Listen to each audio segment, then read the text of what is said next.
Papá, ¿cómo es posible que recibas a mi hermano así, con este festín deslumbrante? Él se marchó con toda la herencia y la derrochó, y ahora regresa así como si nada hubiera sucedido. Mientras tanto, yo estaba aquí a tu lado, trabajando la tierra con dedicación y lealtad. ¿Acaso mi esfuerzo y sacrificio no valen nada? Nunca me has brindado un gesto de reconocimiento. Y ahora él es el centro de toda esta celebración absurda.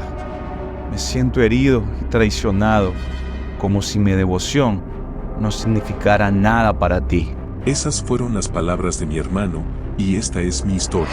Recuerdo ese día con claridad, como si cada momento estuviera grabado en mi mente. Era joven, lleno de arrogancia y de ese tipo de confianza que solo la juventud puede brindar, una confianza que me hacía creer que sabía más que cualquiera. Me acerqué a mi padre con una demanda que, ahora lo sé, fue una de las más insensibles que alguien podría hacer. Pedí mi parte de la herencia. No quería esperar, no tenía paciencia para los tiempos de la vida ni para las reglas de la familia. Quería disfrutar de lo que me pertenecía ahora, sin pensar en las consecuencias ni en el dolor que mi decisión podría causar. Lo más sorprendente de todo fue la reacción de mi padre. Esperaba que se negara, que intentara convencerme de quedarme o que me regañara por mi atrevimiento. Pero no lo hizo. Vi algo en sus ojos, algo que no entendí en ese momento, una mezcla de tristeza, compasión y resignación. Sin una palabra de reproche, accedió a mi petición. Dividió su propiedad y me dio lo que pedía. Ahora, mirando hacia atrás, sé cuánto debió dolerle ver cómo su hijo menor, el hijo que crió con amor, elegía irse con tanto desprecio por todo lo que había construido. Con mi herencia en mano, me marché sin mirar atrás. Sentía que mi vida estaba por comenzar, una vida de libertad y sin restricciones. Me dirigí a tierras lejanas, emocionado por todo lo que podría lograr con mi fortuna. La idea de estar solo, lejos de la sombra de mi padre, me llenaba de una adrenalina que me cegaba a la realidad. Quería experimentar la vida en todas sus formas, y lo hice, sin pensar en las consecuencias. Pronto me encontré rodeado de amigos. Gente que se sentía atraída por mi riqueza, por las fiestas interminables y por los placeres que el dinero puede comprar. Era todo lo que había soñado, noches llenas de risas, de excesos, de lujos. Vivía cada día como si no hubiera mañana, como si la fortuna que me había llevado tan fácilmente no tuviera fin. No me importaba el futuro, solo el presente, lleno de fiestas, mujeres y placeres mundanos. Pero, aunque en ese momento todo parecía perfecto, algo dentro de mí comenzaba a vaciarse, aunque me negaba a admitirlo. No sabía que esta libertad que tanto anhelaba me estaba llevando directamente al borde del abismo.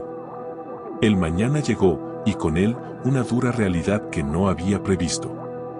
Los días de lujos y desenfreno se habían esfumado. La fortuna, que en un momento me hacía sentir invencible, se desvaneció más rápido de lo que hubiera imaginado. Los amigos que antes se reunían a mi alrededor, riendo y disfrutando de mi generosidad, desaparecieron tan pronto como lo hizo mi dinero. De repente, me encontré solo, completamente desamparado en una tierra que ya no me ofrecía nada. Para empeorar las cosas, una terrible hambruna azotó la región, y lo que ya era una situación desesperada se volvió insoportable. El hambre no tardó en golpearme con fuerza. Sin dinero, sin amigos y sin un lugar donde refugiarme, me vi obligado a aceptar cualquier trabajo que pudiera conseguir. Y fue así como terminé cuidando cerdos, los animales más impuros según nuestras costumbres. Nunca habría imaginado caer tan bajo. Pero allí estaba, alimentando a esas criaturas, sintiéndome cada vez más humillado. Era tan grande mi hambre, que a veces miraba la comida que les daba y deseaba poder comerla yo mismo. Ni siquiera eso me estaba permitido. El orgullo que alguna vez me hizo pedir mi herencia, me había dejado en la miseria más absoluta. Pasaba los días en un estado de desesperación, casi como si el hombre que había sido se hubiera desvanecido por completo. Pero fue en esa profunda miseria, sentado entre los cerdos, que un destello de claridad atravesó mi mente. Comencé a pensar en mi padre, en la vida que había dejado atrás. Recordé cómo incluso los siervos en la casa de mi padre vivían mucho mejor de lo que yo estaba viviendo ahora. Era absurdo, pero me tomó perderlo todo para entender cuán lejos me había desviado. El arrepentimiento empezó a apoderarse de mí. Por primera vez en mucho tiempo, me vi tal como era, no el hombre autosuficiente que creía ser, sino alguien que había perdido todo por su propio egoísmo y orgullo. Sabía que no podía seguir así. Mi orgullo se desmoronó, y con el corazón pesado, llegué a una conclusión inevitable: debía regresar a casa. No como el hijo que una vez fui, no. Sabía que ya no era digno de ese título. Mi única esperanza era regresar como siervo. Al menos, en la casa de mi padre, como siervo, tendría un techo y comida en la mesa. Así que, con el alma llena de arrepentimiento, emprendí el camino de regreso. El camino de regreso a casa fue el más largo de mi vida, aunque en realidad no fue la distancia lo que lo hizo tan arduo. Era el peso de la vergüenza y el miedo lo que hacía que cada paso fuera una lucha. A medida que me acercaba, me asaltaban pensamientos sombríos: ¿y si mi padre no me recibe? ¿Cómo podré siquiera mirarlo a los ojos después de haberle fallado de esa manera? Estaba decidido a enfrentar las consecuencias de mis acciones, pero el temor de ser rechazado, de que ya no hubiera lugar para mí, era abrumador. Cada metro que me acercaba me hacía más consciente de la magnitud de mi error. Y entonces, cuando la casa apareció en el horizonte, lo vi. Lo vi a él. Mi padre. Estaba ahí, de pie, como si hubiera estado esperándome todo este tiempo. Pero lo que más me impactó fue lo que sucedió después. En lugar de quedarse en su lugar, mirándome desde la distancia, corrió hacia mí. No me dio tiempo de prepararme, ni de ensayar las palabras de disculpa que había repetido una y otra vez en mi mente. Corrió como si no pudiera esperar ni un segundo más para abrazarme. Y en ese instante, sentí sus brazos alrededor mío. Todo mi miedo, toda mi vergüenza, desaparecieron. Su abrazo me decía más que cualquier palabra. Me decía que estaba perdonado. Intenté hablar, decirle que no era digno de ser su hijo, que había vuelto solo para ser un siervo en su casa. Quería confesar mi miseria, admitir que había caído tan bajo que ya no merecía el lugar que alguna vez ocupé en su corazón. Pero no me dejó. Antes de que pudiera terminar mi disculpa, me abrazó aún más fuerte. Sus lágrimas se mezclaban con las mías, y sin soltarme, llamó a sus siervos. «Traigan la mejor ropa, un anillo y unas sandalias», ordenó con una voz que temblaba de emoción. No entendía lo que estaba ocurriendo. Esperaba la humillación, el castigo. En cambio, me estaba vistiendo como a un hijo, no como a un siervo. Mi padre no solo me estaba perdonando, me estaba restaurando. Puso el anillo en mi dedo, símbolo de que aún pertenecía a su casa, y las sandalias en mis pies, porque no era un esclavo, sino su hijo. Ordenó que mataran el becerro gordo, el más preciado de todos, para celebrar mi regreso. ¿Cómo era posible? ¿Cómo podía alguien mostrar tanto amor, tanta gracia, después de todo lo que había hecho? Estaba abrumado, no solo por la bienvenida, sino por el amor incondicional de mi padre. Un amor que no dependía de mis méritos, sino simplemente de quién era yo para él, su hijo. En ese momento, entendí lo que significaba verdaderamente ser amado. Mi padre no solo me perdonó, sino que me devolvió todo lo que había perdido por mi propia necedad. Su abrazo me dio una nueva vida. Esa noche, la casa estaba llena de alegría. La música sonaba a todo volumen, las risas rebotaban en las paredes, y el ambiente estaba impregnado de celebración. Era un momento que nunca habría imaginado vivir, un momento que me llenaba de gratitud. Mientras la fiesta se desataba en honor a mi regreso, no podía evitar sentirme abrumado por la felicidad. Finalmente, me sentía en casa de nuevo. Pero, en medio de esa felicidad, algo inesperado ocurrió. Mi hermano mayor regresó del campo. Mientras se acercaba a la casa, escuchó el bullicio, las risas y los acordes alegres que escapaban de las puertas abiertas. Era evidente que algo extraordinario estaba sucediendo y su curiosidad lo llevó a investigar. Pero en lugar de encontrar alegría, al entrar a la casa, lo vi entrar con un rostro que mostraba rabia y dolor. Su expresión era como una tormenta oscura, y de inmediato comprendí que no estaba contento por mi regreso. Cuando se dio cuenta de que la celebración era para mí, se negó a entrar. Se quedó fuera, en la oscuridad, como si no quisiera ser parte de lo que consideraba una injusticia. Mi padre, al notar su ausencia y su evidente malestar, salió a buscarlo.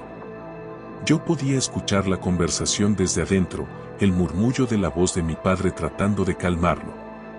¿Qué sucede, hijo?, le preguntó mi padre con preocupación. Pero mi hermano, frustrado y lleno de rencor, comenzó a desahogar su dolor. No es justo, dijo con voz temblorosa.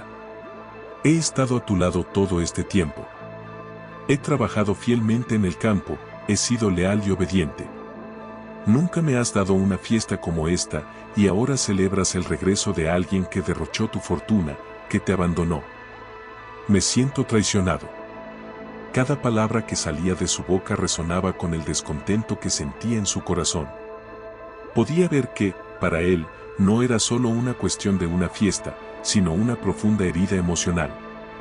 Su lealtad y sacrificios parecían no ser valorados en comparación con el festín que mi padre organizaba para mí. Su dolor era palpable, y aunque había estado ausente durante mis días de derroche, sus sentimientos eran claros, se sentía invisible, como si su devoción y su esfuerzo hubieran sido en vano. A medida que escuchaba su queja, una mezcla de emociones me invadió. Por un lado, entendía su frustración, había sido el hijo que siempre estuvo presente, el que nunca se alejó. Pero por otro lado, no podía evitar sentir que, al igual que yo, él también necesitaba entender el profundo amor y la gracia que mi padre ofrecía. Mi padre salió a encontrarlo, y mi corazón se llenó de una inquietud que no podía ignorar.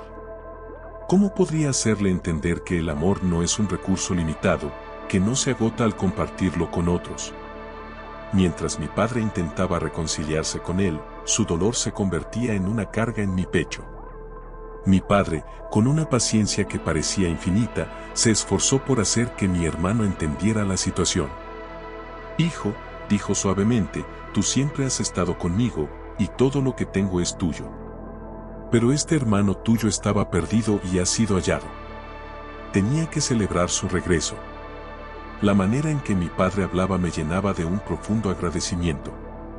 No solo había sido restaurado a su casa, sino que su amor y comprensión eran un regalo invaluable, incluso para mi hermano. Sin embargo, la tensión en el aire era palpable.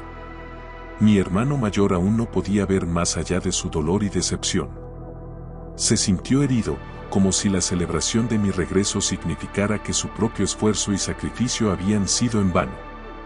He sido el hijo que has querido, el que ha trabajado sin descanso, y ahora tú celebras a aquel que te ha fallado, gritó, y yo sentí que su rencor era una espina que se clavaba en el corazón de todos. A medida que mi padre intentaba explicarle la magnitud de mi arrepentimiento, no pude evitar sentirme culpable. Había sido el catalizador de esta discordia, y el amor que mi padre me había mostrado también parecía afectar a mi hermano. En ese momento, comprendí que mi viaje de regreso no solo era un retorno físico a casa, sino un viaje emocional que necesitaba incluir a mi hermano. Necesitaba escuchar su dolor y reconocer su lealtad, así como entender que el amor de nuestro Padre no se reducirá al celebrar a uno de nosotros. La noche avanzó y la música continuó sonando, pero el conflicto en el corazón de mi hermano se mantuvo. Decidí que era mi turno de intervenir. Con el corazón palpitante, me acerqué a él. Hermano, dije con voz temblorosa, siento mucho haberte lastimado. Sé que te he fallado, pero no era mi intención. Estaba perdido y no sabía cómo regresar. Él giró su mirada hacia mí, y por un breve instante vi una chispa de dolor mezclada con confusión. Solo quería que supieras que, aunque mi regreso ha sido celebrado, eso no significa que no valoro lo que has hecho por nuestra familia. Tu esfuerzo ha sido la columna vertebral de nuestra casa mientras yo me perdía en mis excesos. Mis palabras fueron acompañadas de una sinceridad que, espero, resonó en su corazón. No estoy aquí para robarte tu lugar, ni para invalidar tus sacrificios. Estoy aquí porque he aprendido lo que significa el amor y la gracia de nuestro Padre. Quiero que estés a mi lado, porque, en verdad, también eres valioso para Él. Mi hermano me miró, y por primera vez, vi una grieta en su rencor. La noche seguía llena de celebraciones, pero en ese momento, sentí que el verdadero banquete era la reconciliación entre nosotros. La historia de mi regreso no solo se trataba de mi restauración, sino también de la necesidad de unirnos como familia. Finalmente, mi padre se unió a nosotros. Todo lo que he hecho, lo he hecho por amor. La alegría que siento por el regreso de tu hermano es solo una parte de la alegría que siento por tener a mis 2 hijos conmigo. Las palabras de mi padre resonaron en la profundidad de mi ser, y su amor incondicional me enseñó que la restauración no se trata solo de la reconciliación con uno mismo, sino de la unión familiar. Esa noche aprendí una lección invaluable: la verdadera grandeza de un hogar radica en el amor, la comprensión y la capacidad de perdonar. Aunque mis errores me llevaron a la ruina, el regreso a la casa de mi padre no solo me trajo redención a mí, sino también la oportunidad de sanar la relación con mi hermano. Así, la celebración continuó, y mientras bailábamos y reíamos, supe que, al final, habíamos encontrado algo mucho más grande que el perdón: habíamos encontrado la familia de nuevo.